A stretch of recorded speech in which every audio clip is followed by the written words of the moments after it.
This is some important background information on the current E. coli outbreak in Europe. We're going to look at a number of sources. First one from naturalnews.com.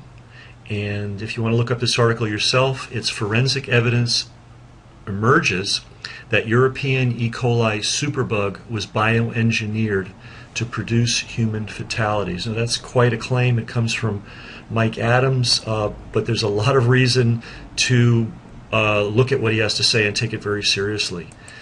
All right, they took this strain of E. coli and they tested it. They decoded its genetic makeup, and they found that it is resistant to 8 different classes and combinations of antibiotics, penicillins, tetracycline, and a whole bunch of other ones that I can't pronounce.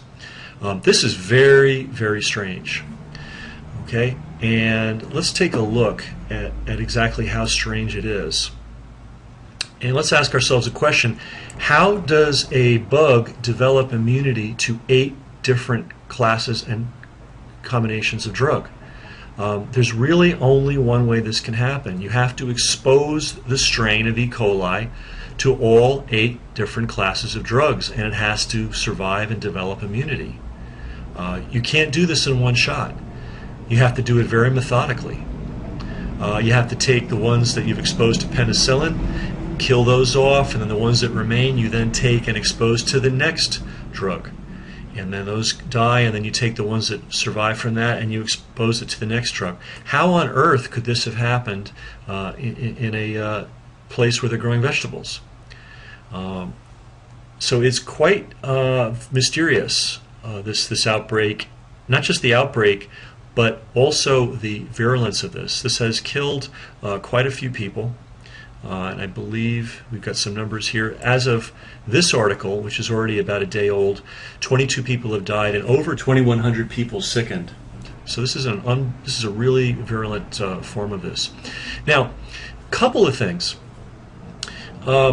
We know that a few months ago the U.S. passed a law that gives the federal government control over your backyard vegetable garden.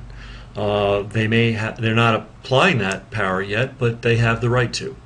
How exactly they're going to do that, it's hard to imagine. But if they ever want to come into your backyard and tell you that your backyard garden is unsafe, they can now do it.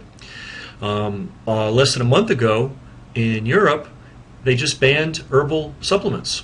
So anything from chamomile to lavender to anything that you might use for a health purpose, you can now no longer do unless you get it through big pharma with government approval. So those are two pretty astonishing things that happened recently. Now we have this outbreak of what appears to be a man-made form of E. coli. Now, just 2 side issues that are really important. They say that this particular outbreak came from sprouts, and I know, I'm a vegan myself. I believe in eating plants exclusively. Long story, we won't get into it, but I do not eat sprouts, and here's why I don't eat sprouts. You are as likely to get E. coli from sprouts as you are from hamburger meat. Okay, here's a story from May 2010. 22 people were poisoned by salmonella from sprouts. And then there were other people throughout California, Nevada, Wisconsin, and so on. And it all came from a sprout farm. I don't know why sprouts are so badly cultivated. I don't know why there's such a large number of E. coli outbreaks related to sprouts. But this is an old story. And basically, if you are someone that tries to eat healthy, just cut the sprouts out. They don't do you any good. Now, there has been another E. coli outbreak reported as of last night in the U.S. in the states of Tennessee and Virginia. Now, what's missing from that report is this little bit of fact. Here's an article that you can read at the nrdc.org website, called Cesspools of Shame. And basically what it tells us is that these factory farms, which we kind of hear about, some people are aware of them.